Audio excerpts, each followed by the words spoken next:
last four kids debit card, but she doesn't have a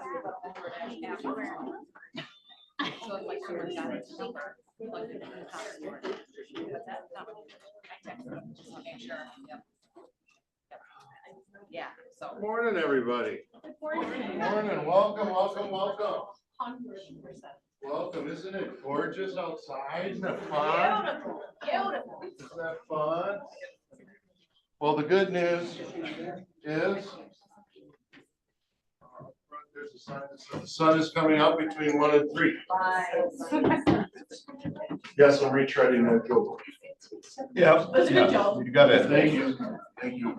Scotty pointed out there's something serious here on. Hello, everybody on Zoom. Hello, everybody. My name is Jamie, Chief Value Officer. I'm here representing the leadership team, and we're really a reflection of what you guys want. And if there's more that you want, some different you want, please let us know. But for now, you're getting me, so sorry. No. Next one, please, sir.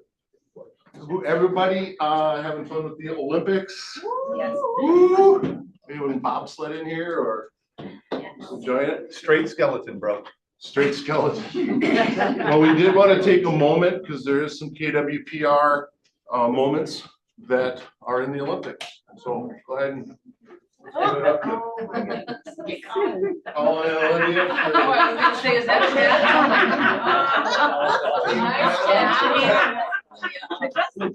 I wish I looked like that. I'm just saying.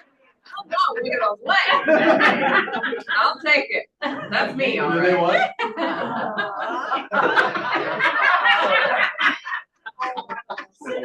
This was well loved in Canada. That's really good. Yeah, Gary's the new agent. Somewhere in the background, you can see ridiculous cheering very loudly. Some of you know, he was cheering for Iowa State, but thank you for representing the other country really well. Appreciate you. Speaking of someone who represented a country really well and is now here for 13 years, Mikey Hauser, Play of the Week. Let's give it up. Mikey, as you know, or we just spoke of, is originally from Germany, and she moved to a really small town in southern Minnesota and is crushing it. And even though she galloped all the way up here last week for the team meeting and for the awards night, she still took her time to go out of her way to help a fellow realtor in here with their signs at a property that is 2 hours from here. So we just thought that was special. We tried to pay her and she's like, nope. Hopefully that person bought her a drink Friday night. So let's give it up for her again. Jason, what is this about? Oh, yeah, going up there. I'm sure you've seen in the Friday email because we all read the Friday email very thoroughly, self included. Better. Grace works hard at it. Thanks. She works very hard at it. But one of the things that CC, Jamie, and I have been doing, and you can find it on the Keller Williams Preferred Realty website, is blogs. And there's a couple reasons we're doing it.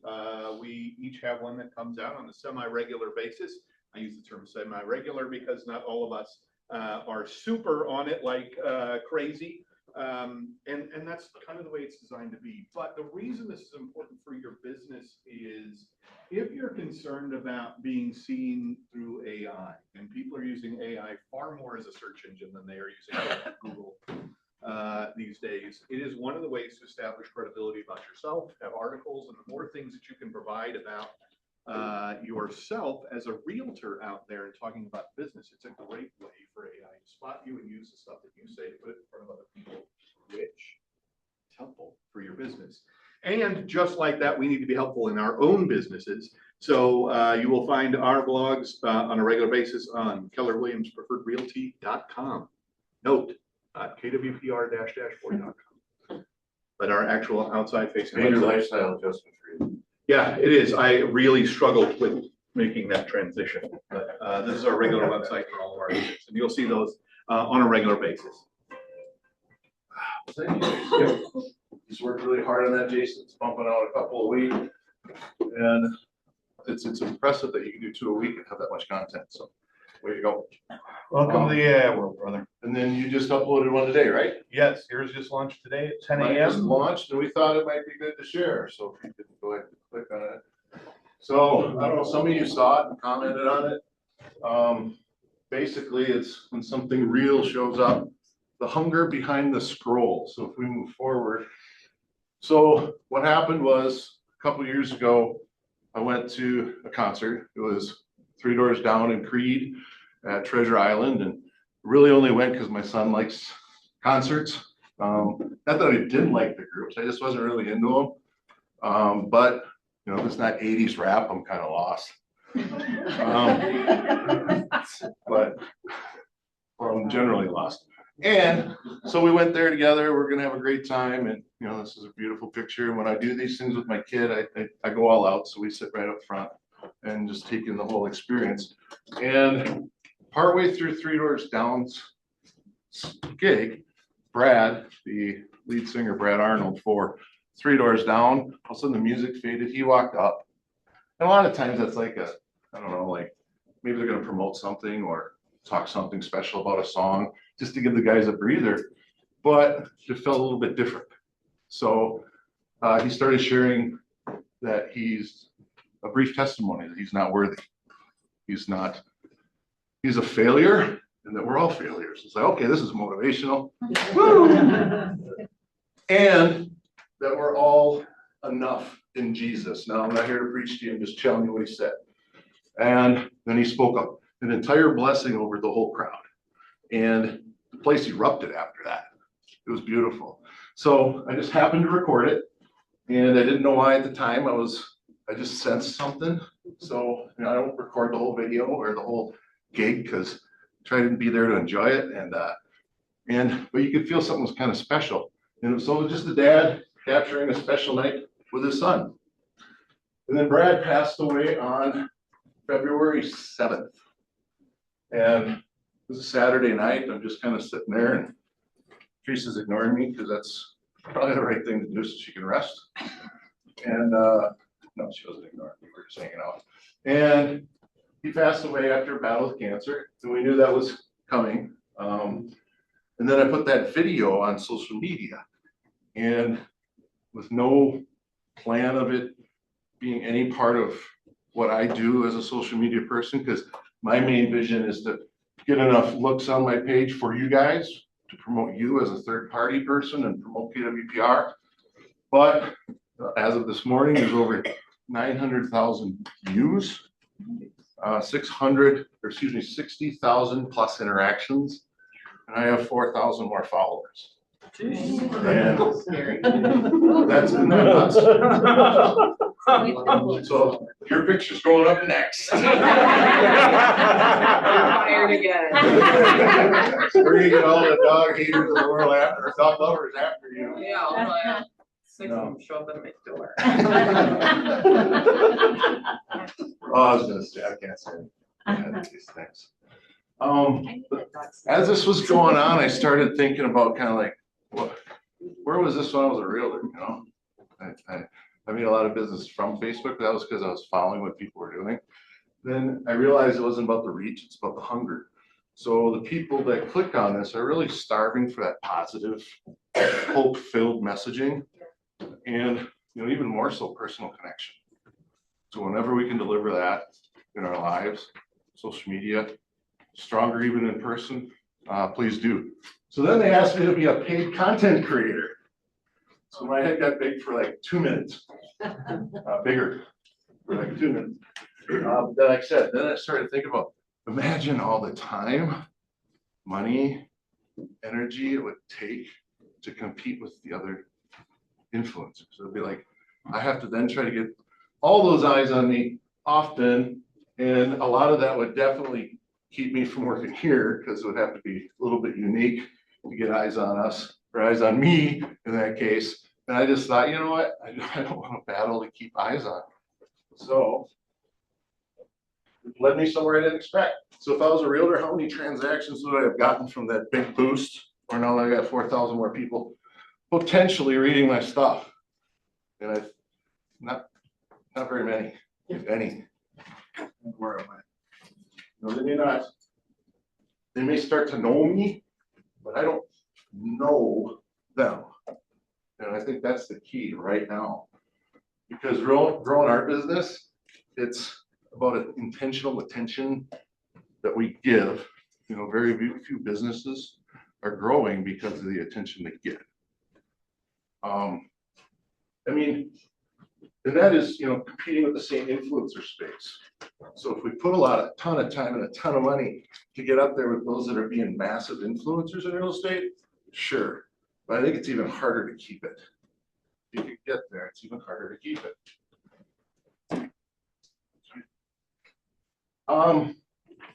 Again, people want to know that they're thought of, and they want to feel seen.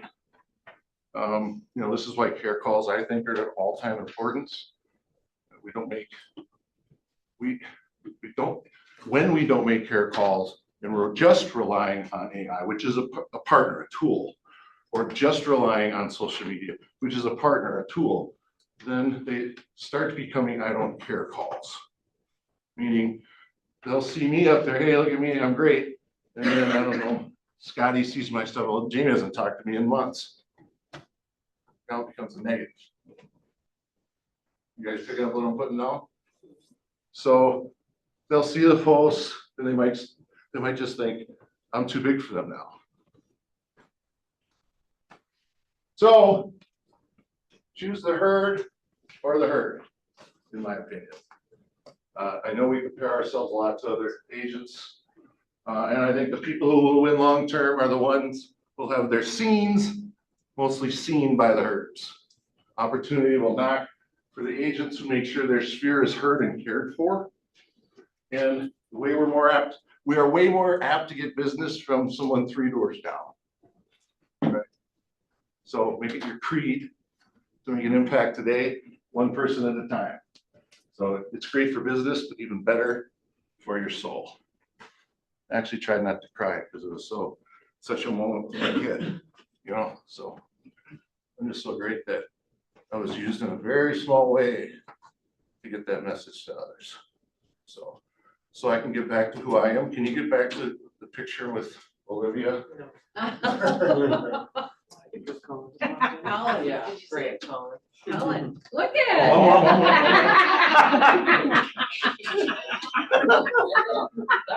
I'd love to look like that. Good. I like the one with the rose. Don't go back, I want to look at those again. Send them those photos. Might spark a relationship a little bit there, eh? No, but again, thank you for letting me share that, and let's hear it for the girls.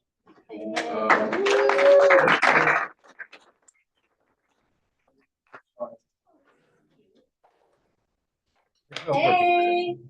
Hey. No, you can't. We don't have one. You just say It click. disappeared today. Okay, I don't know what to do with my hands. Okay, everyone, hello. Okay, so a couple of updates. We are doing the luxury bus tour on March 27th is the tentative date. So more information to come out on that probably next week. So please save the date for that. And then we are in touch with Tammy Bryce on the headshot event that we did last year for discounted headshots of the $99 for an edited, fully great headshot that we will probably be doing sometime in April. We don't have any dates finalized on that yet, but feel free to keep that in your brain somewhere. That QR code will take you to the same QR code as the one on your table, and that will take you to all of the upcoming trainings and events. So, okay, just give me one of that. Okay, family reunion is coming. So this is just a reminder of that. I'm sure it has not escaped your brain, but this is just a layout of what's going on. And here in the Market Center, we will be doing the digital experience. So if you go to the next slide, we will be hosting on Monday. We are actually, we didn't have quite enough people say that they would want to come on Sunday, so we are not going to be hosting it in Market Center on Sunday. But if that is something that you would like to attend, you can purchase the digital experience. If you need links on how to do that, I'm happy to help. Monday, we will be showing the vision speech from 7 to 8:30 a.m. In the training room. And then Tuesday from 7:30 to 10, there is the keynote and inspirational morning. We are also waiting for confirmation that there's going to be other breakout sessions in the digital experience this year. So I'm just waiting to get a little bit more confirmation on that, but we might have it on longer periods during the day, and if we do, feel free to stick around for that as well. Sidebar, if you like the raw report or you like numbers, you will love Gary's vision speech, because he has about 80 slides that show things about the real estate market, the economy, what's going on in Canada, what's going on in America.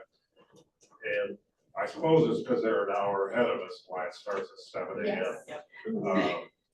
But there are just some wonderful things, and of course Gary explains things very well, so encourage you to take part of that. Yes. And then if you do scan that QR code on the training tables, there is a schedule of the digital experience on there as well, so that you don't have to remember everything. So if you're like, what's going on in the Market Center today, you can just scan that, save it as a bookmark, and see what's going on every day. So that's what's going on with Family Reunion. Okay, we just wanted to thank everyone, Grace, right? For coming and receiving the awards.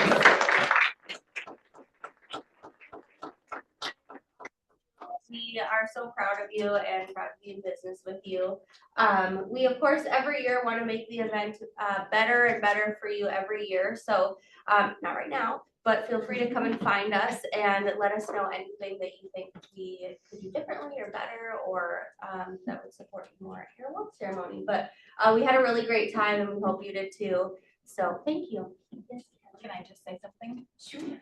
I just want everyone to be aware. I mean, obviously we know that Grace and Toddy and everybody in leadership worked really hard. But one thing that I think that people don't realize is that, like, after the event, I couldn't come on Friday because I had to work.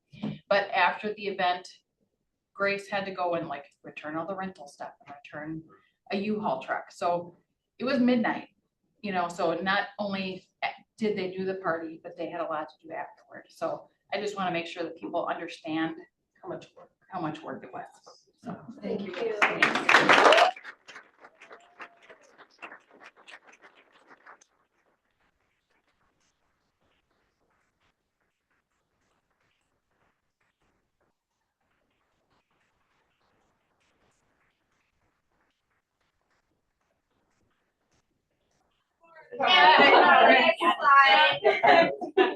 you. Oh, again. Oh my gosh.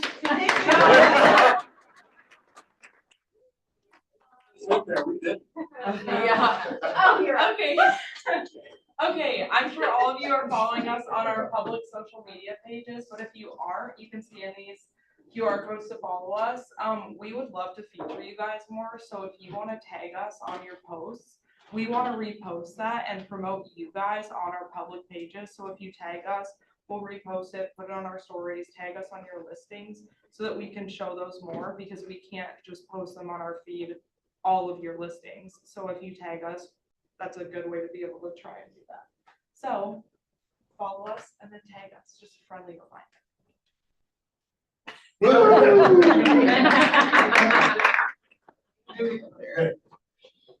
Okay, so this is up at the front desk. It's also outside of my office, but this is just a reminder. You can book an appointment with me scanning that QR code if you have any questions. Obviously, there's a big social media con happening at Family Reunion. I'm here to answer any questions you guys have about social media, about marketing. And so that you can book an appointment with me through that QR code. These are just a reminder of like the different menus that I offer. Just traditional marketing materials like signs, business cards, and then a listing concierge service that's per listing. You get a brochure, postcards, and then social media templates. So as busy season approaches, if you guys want to utilize that, I think it's a great tool, just done for you, and having those brochures out at your open houses. And then social media management services for content planning and scheduling. I'll be teaching some classes in March on how to do that yourself too. But if you want it done for you, let me know. I can help you guys out with it. So, yeah. Are you teaching classes on what you learn at social media con? Yes, I will be. Okay. Yeah, there will be a social media series in March to learn more. So, come to those. Thank you. Thanks. Yeah, that's all. Thank you.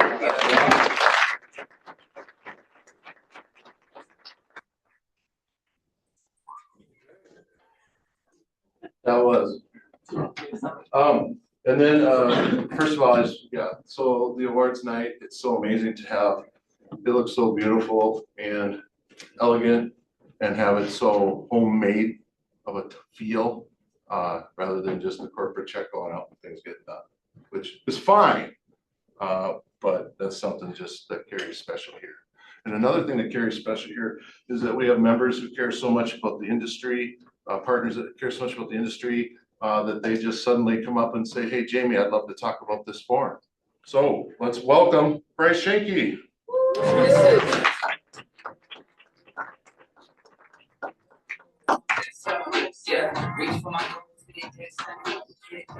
Hello.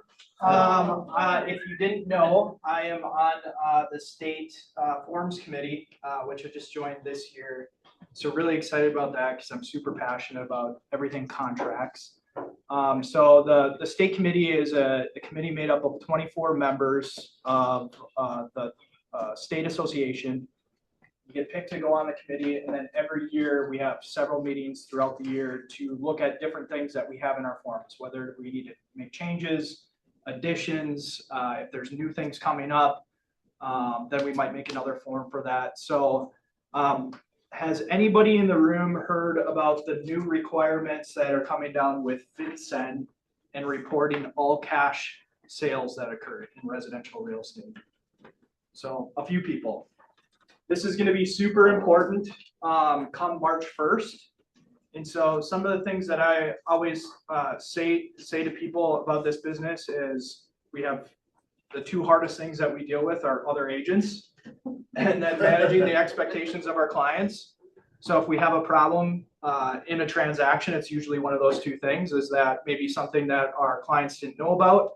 And so what I really want to talk about today is the new form, and it's called the Notice Regarding Federal FinCEN Reporting Requirements. This form was created very, very quickly. So just to give you context, the FinCEN reporting or the regulation was supposed to go into effect in December, and then it got pushed back. And it's beginning on March 1st. So starting March 1st, if you have a entity, so business entity, like a limited liability company, so an LLC, a corporation, partnership, estate trust, or association that is buying a property with all cash, there's going to be reporting requirements for the title company. Typically, it's going to be whoever's closing that property. So usually we're using a title company, but if it's an attorney, the attorney is going to be responsible for that. The reason why this is coming into play is basically so we're not having issues with money laundering.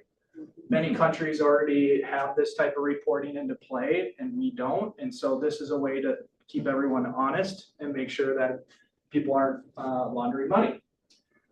So if your buyer is an all-cash buyer and they fall under one of those categories, they're going to be required to give a lot of personal information, including name, address, social security number, all of those things that typically would be required from a bank for taking out a mortgage per se, or let's say.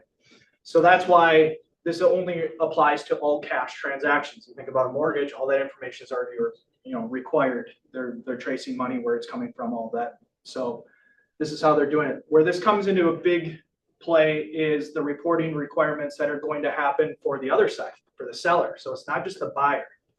So that's why it's important to know that, let's say this happens a lot too. Somebody's holding their property in a trust, right? We've dealt with this multiple times where the seller is a trust and you have trustees that are a part of that.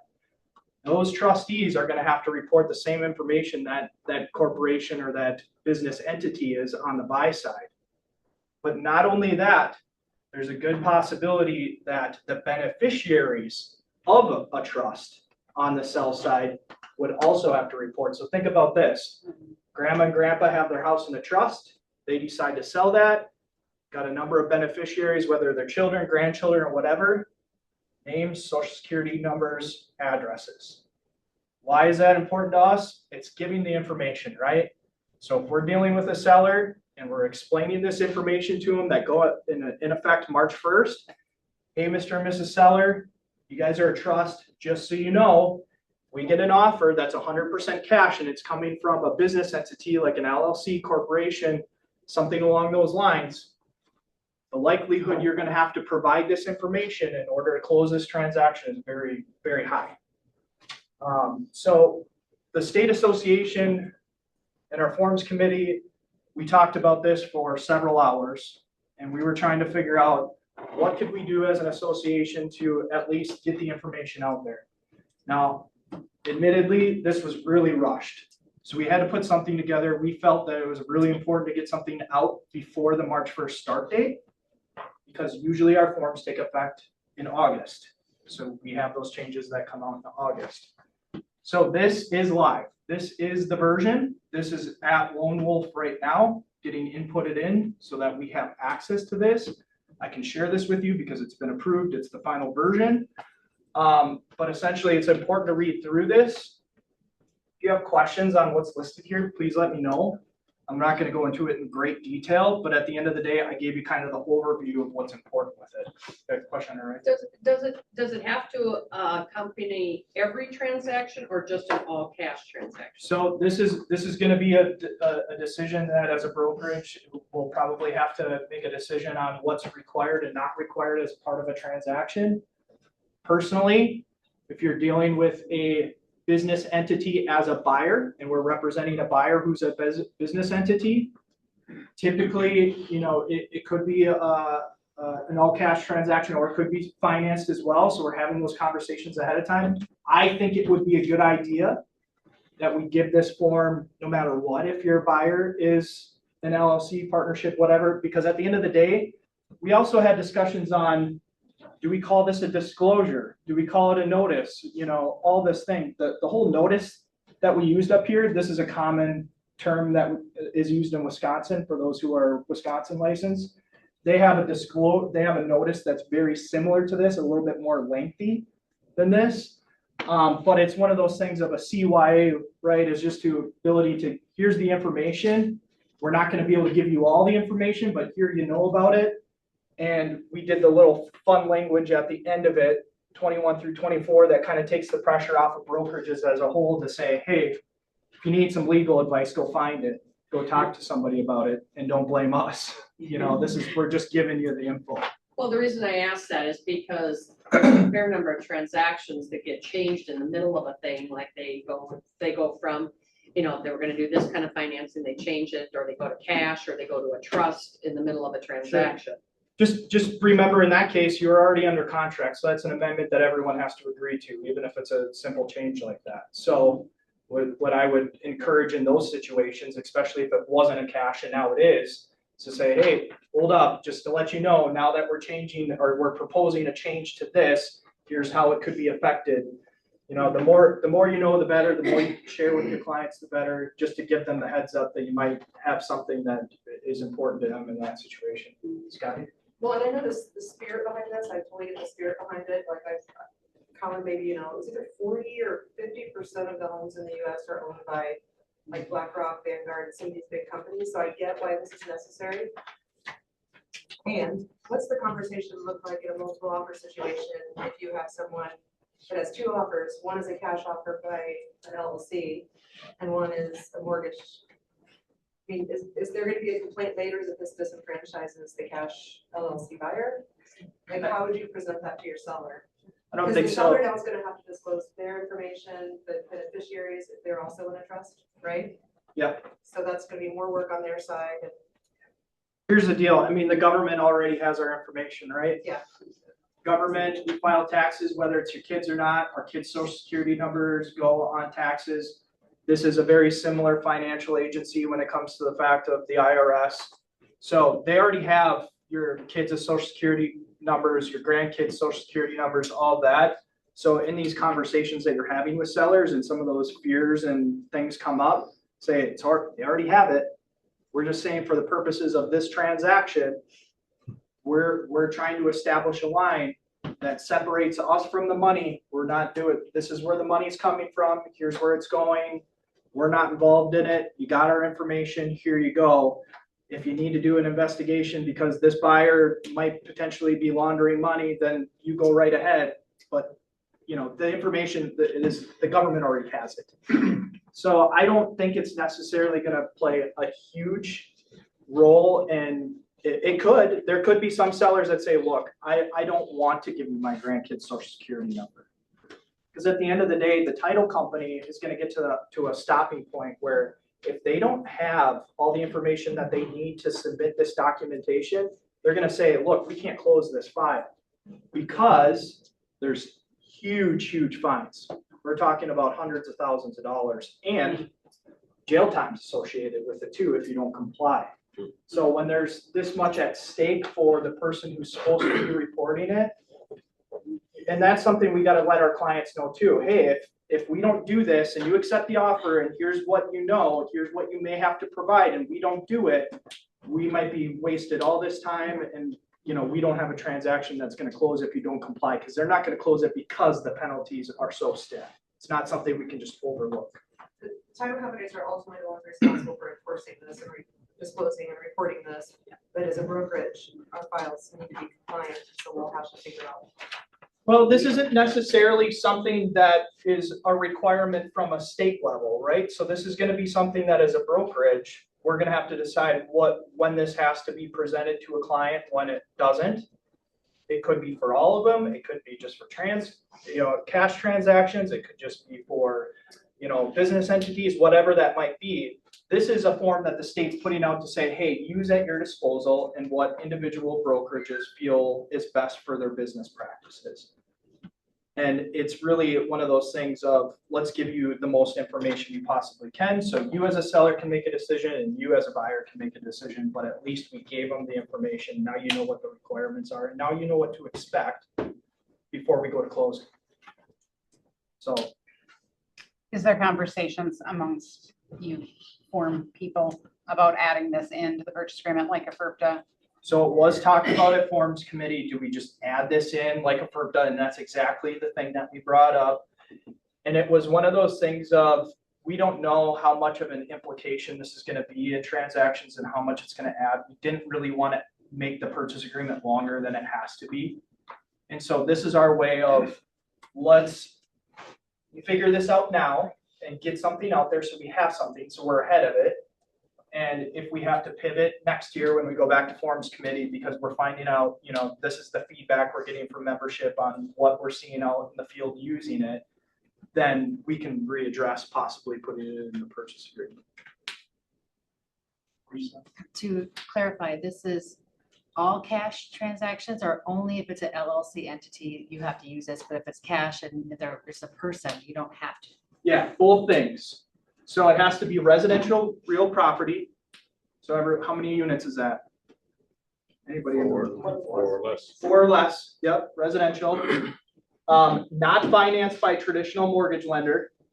The real estate property transferred to a legal entity. So it's not individuals, it's legal entity. So it's other than an individual. So it could be an LLC, corporation, partnership, estate trust, association, and there are no exceptions that apply. So all cash offers, all cash transactions, and it's a business entity. That's when the reporting requirements come in. So you can pay 98% cash and have 2% finance, and it wouldn't follow this. It's got to be 100% cash. So no mortgage involved. Does that make sense? And the seller could be either a trust or just a regular Jim and Bob. Yeah. Correct. So, So yep.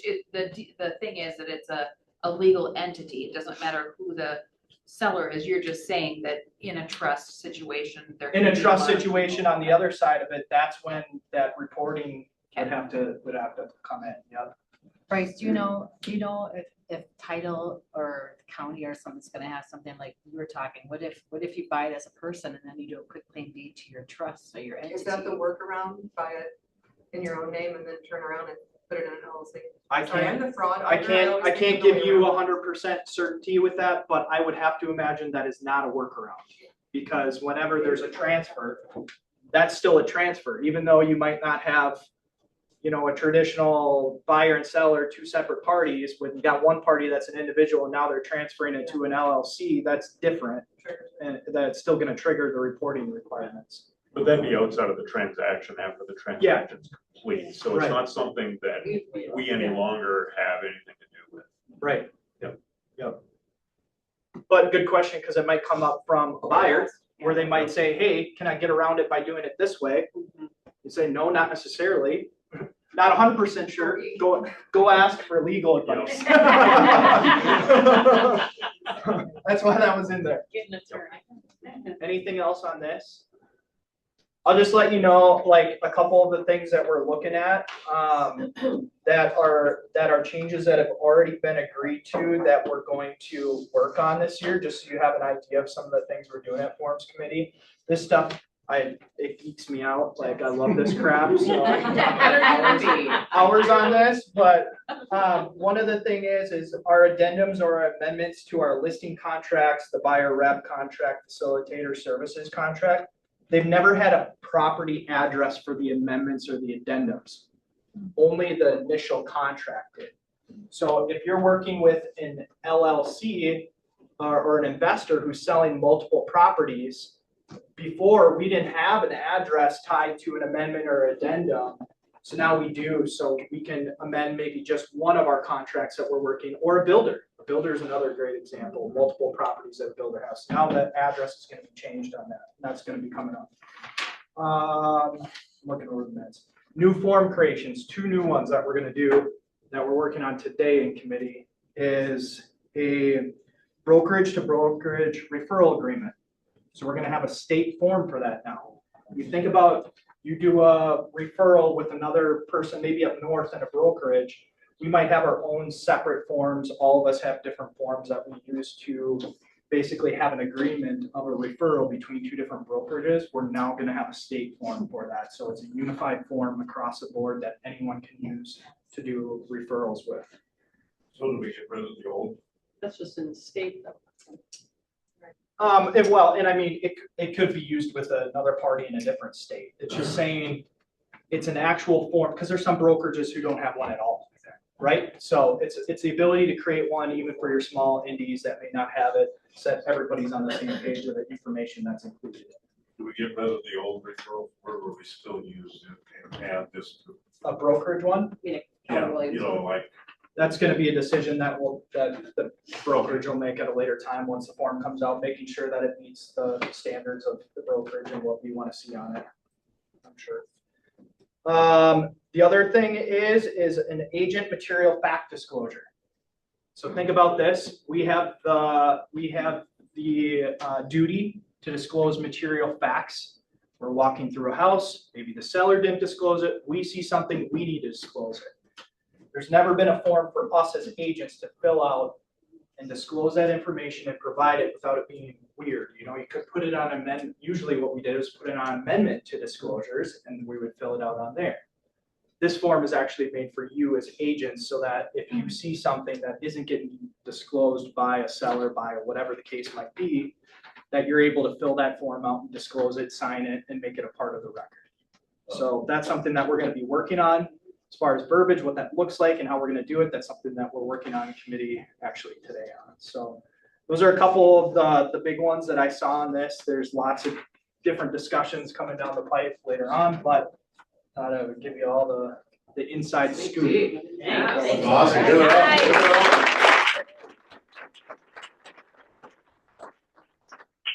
Excellent form on informing about the form price. Thank you. And speaking of forms, anyone that wants to look at a physical copy of one, Jason's got some, and Grace and Toddy have some right now. So after the meeting, if you want to grab one, bring it back with you, please do.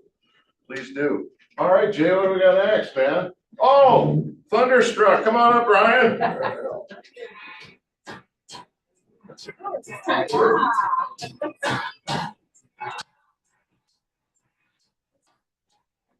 Got your fancy pointers. I did, a digital pointer, and just to kind of wrap a bow around what Bryce was saying, always get a mortgage. He's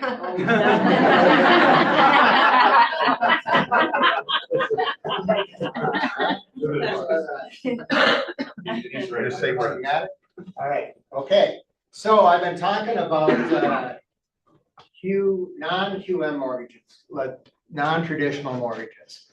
And feeling like I probably should have started with this one.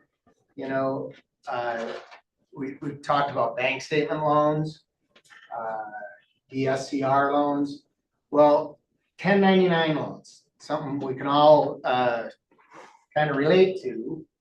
And that's basically just using the 1099 to qualify off of.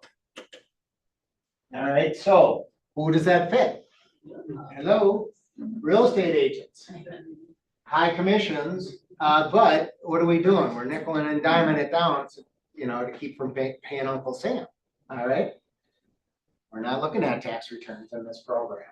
All right, but you might have other people who this could fall under, and it might be a way to generate additional business from maybe non-traditional sources. All right, what's eligible? What the properties are: 1 to 4 units, primary residence, second homes, investment properties. All right. What are the highlights? All right, so we're going to use 1 to 2 years of 1099s. All right, and year-to-date earnings. So it might even be a timing thing where you can use last year's 1099 and a couple transactions in January. The year-to-date earnings have to kind of match. Well, how was the previous year? Higher risk would be just going 1 year. Less risk would be looking at 2 years in year-to-date.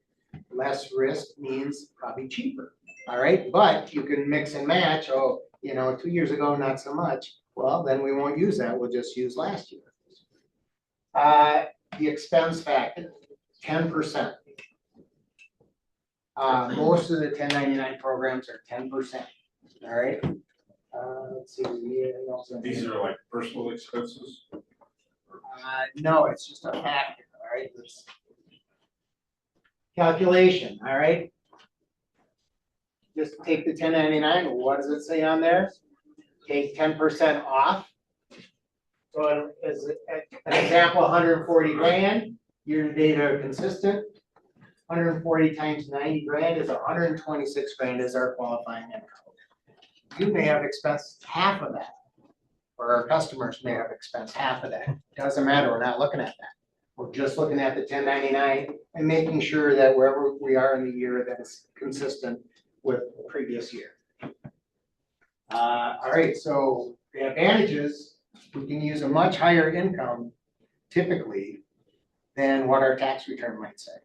You know, again, we're trying to whittle that number down. Hey, look at it, I only have to pay this much in tax, but it turns out it always bites us when we're trying to qualify for something. We're taking the tax returns off the table. So it's kind of what we've talked about. We're going to look, okay, what's our best program option? Do we need to go back 2 years in year to date or just 1 year year to date? Qualifications. Risk wise, just going back 1 year and year to date might be a little bit riskier. That might be more expensive program than being able to use 2 years. Ooh, okay, let's go back then. So the minimum down is 10%. All right, and there's no mortgage insurance. 10% down with high credit scores is going to mean a cheaper, less expensive rate. The rates are going to range from 6.5 to 8.5, depending. More down makes it less risk, cheaper. Higher FICO scores, less risky, cheaper. So there's going to be a range in there. 2 years of 1099s versus 1. 2 years is less risky. So those are all going to factor into it as far as what the rate is going to be, what the costs are going to be. But it might just be another way for you to generate, even for yourselves. You know, we talk about we're in real estate and buying our own real estate for investment properties, and also maybe people in other self-employed type businesses where they're getting 1099s, where maybe they can fall into a purchase now where maybe they couldn't before. Yes. Do they take the average of the 2 years, or they take the highest or the lowest? How do they do that? Yes, well, it depends on what we're looking for. If we can do a 2-year average plus year to date, that's going to be cheaper in theory than just the 1-year program. Okay, so we would look, well, if we can use the 2 years, possibly the rate's gonna be cheaper because it's a, less risky program. But does that get our income up to the point where to buy what we wanna buy? We're not looking at tax returns, so that would be a decision which way to go. All right, thank you. Thank you, John. You know, it was cool, I kind of was, when Bryce is up here talking and hearing you guys, one thought that came to mind was just, we're pretty blessed with how many talented people we have in this room. And online, that we get to lean on and work with one another, and it's amazing. And if you loved that conversation, the second Wednesday of every month is the ALC meeting. So come listen to this conversation, and if you want to have some input, that's a place to do it. And speaking of someone with great input, who is on fire today, that we will get to hear from, is our lovely and talented Cicely.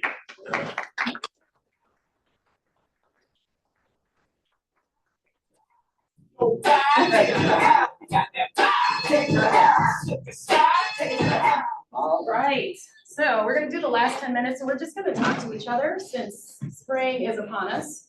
So at the end of awards, Olivia said something, and it really just kind of stuck with me.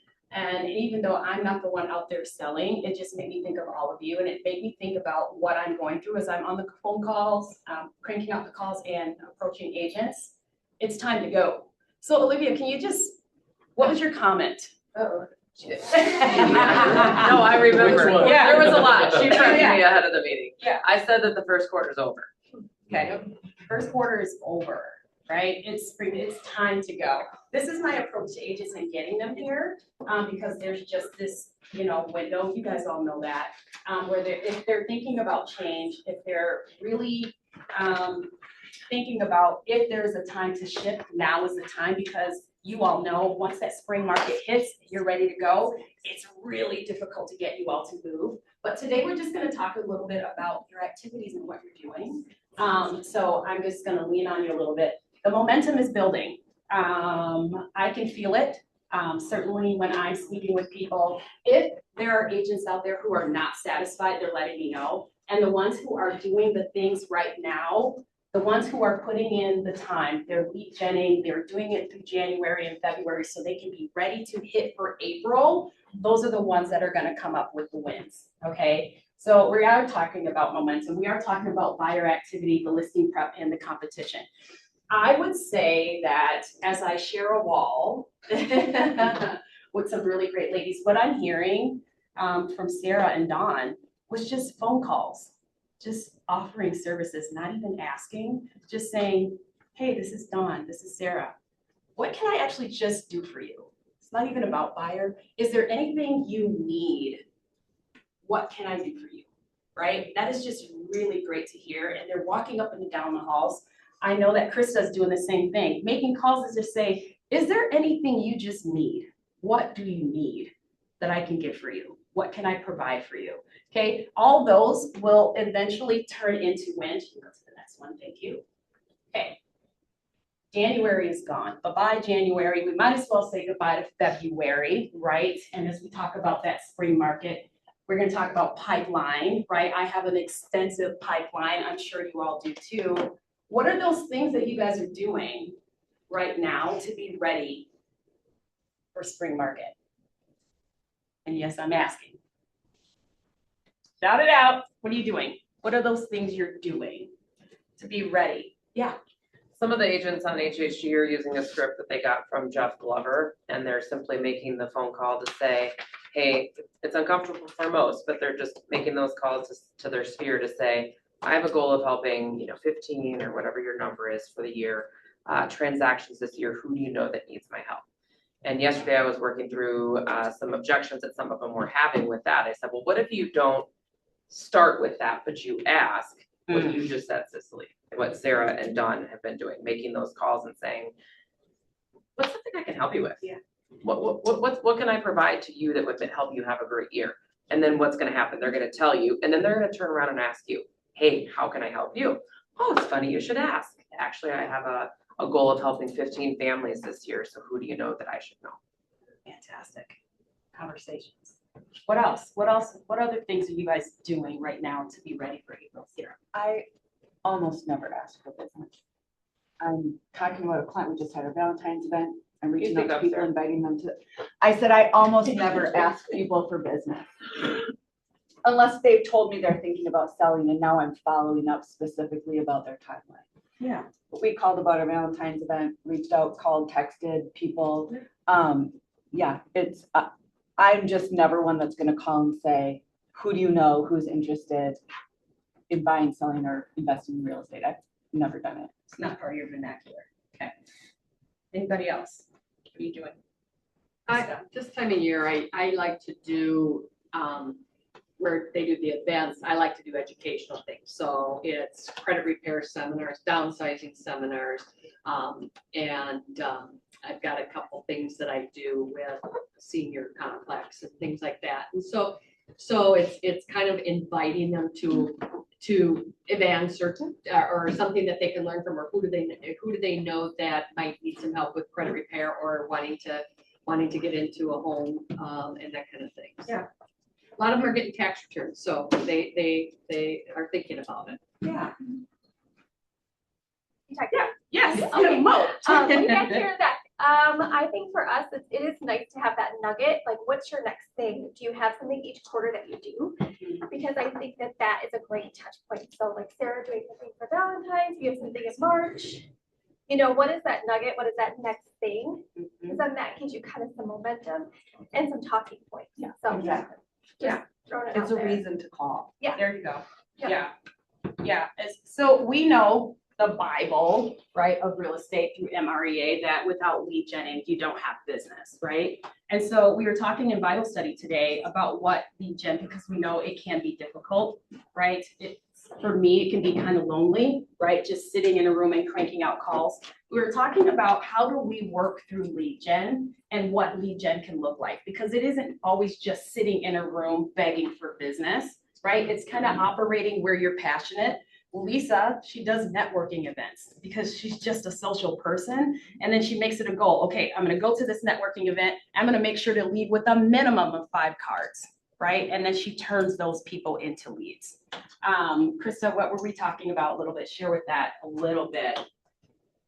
Well, I think, yeah, I was at a networking event this morning before Bible study, and it was a Christian Chamber of Commerce meeting, which was just very interesting. And it was, you know, I picked up a whole handful of cards and had great conversations this morning and that kind of thing. And so, and it was interesting because there wasn't another real estate agent there. Yeah. Which kind of surprised me, but a friend of mine had invited me to it and that kind of thing. The other thing is I remember the old days where I used to put 20 cards in my pocket every day. And as I went through my day, whether it be going to the gas station or going to that kind of thing, it's just handing out a business card and having a conversation with people. That was just a reminder of how many people I needed to talk to those days and that kind of thing. So whether it's 5 or it's 10 or it's 20, that's just a way to kind of keep account if you're out there every day talking to people too. Nice. So Mo. I have one little nugget. I don't know if you all know James Shaw, right? So he has those pivot shift calls early 6:30 back in the morning. Yeah. He just is doing a series on lead generating. So I highly recommend going back, follow up Facebook, whatever, and listening to some of those and coming up with some good ideas. Yeah. And what people are doing across the world. And it's a really good time to follow up because the most of the appointments are set from follow-up calls, not general starting lead gen. And so I think it's really go back through who you've talked to in the last 6 months. Love it. So real conversations, showing up in person and doing what others won't.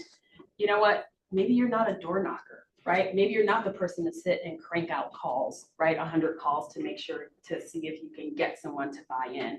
But figure out where you're passionate and turn that into lead gen. And I've seen that so many times on MREA where they have this person who's built this massive team and they just go out and they care about what their clients care about. They join that and that becomes business, right? So when we talk about AI, and we heard this a lot from Mega Agent Camp, now is the time more than ever to become more human than ever, right? And so what you will see, and Jason's gonna speak on this a little later, is that we kind of see the activity with the videos and the reels, and we start to think like, oh, that person is doing a whole lot, but old school is the new advantage. And so I can tell you this from my challenge, my number one objection, my number one challenge when I get on the phone with agents, especially from those that are ones where I have 100% commission, is they want to ask me, what's your lead gen system?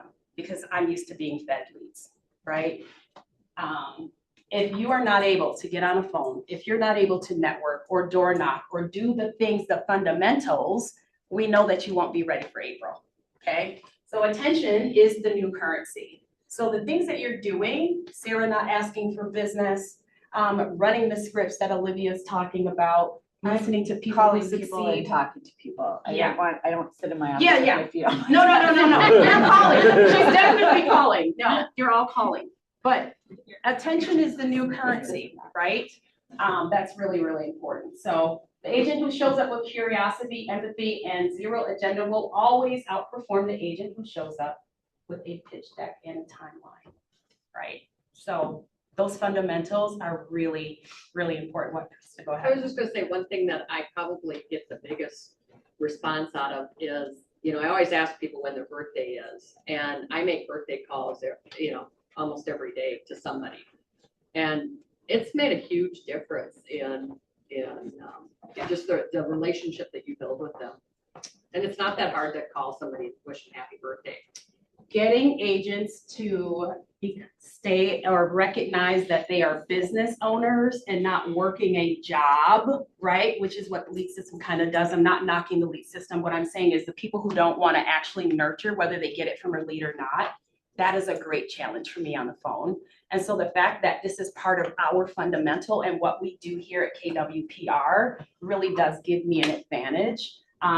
But you would be alarmed at how many agents don't understand what an actual touch is, let alone doing it on a regular basis. So keep that in mind.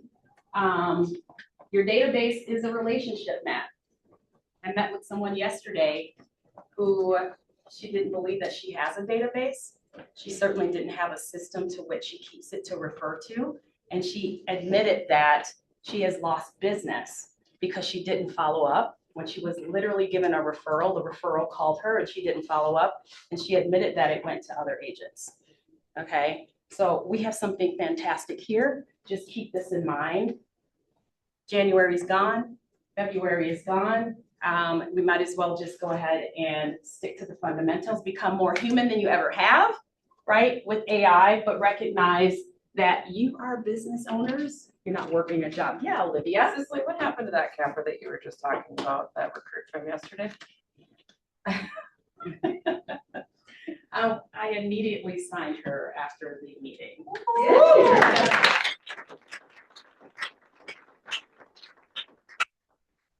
Yeah, but it was the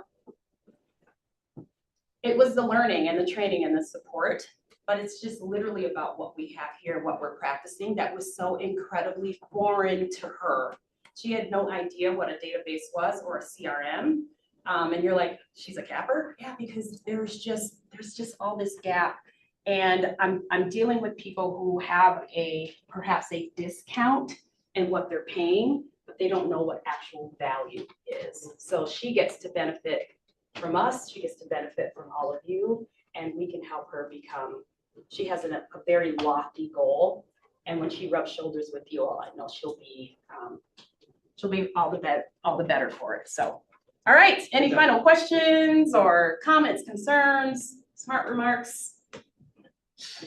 All right, springtime is here, get excited. Let's go. Let's go.